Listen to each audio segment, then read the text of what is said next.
మోపు 100 రూపాయలు. 5,000కి 20 మోపులు వస్తాయి. లెక్క తప్పేసినవురా. దాంట్లో సగం డబ్బులు నీకే ఇద్దాం అనుకున్నా. 5,000కి 20 ఏడొస్తాయి, 10 వస్తాయి.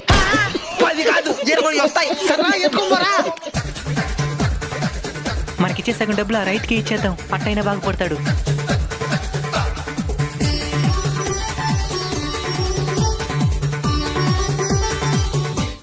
డబ్బులు అంతా 100 నోట్లే ఉన్నాయే. 5,000కి ఎన్ని నోట్లు ఇయ్యాలి? లెక్క పెట్టు తెలుస్తుంది.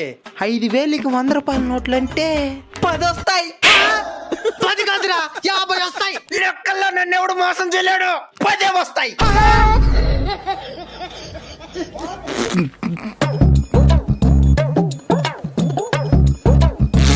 సరే సగం డబ్బులు ఇస్తానన్నా వెయ్యి.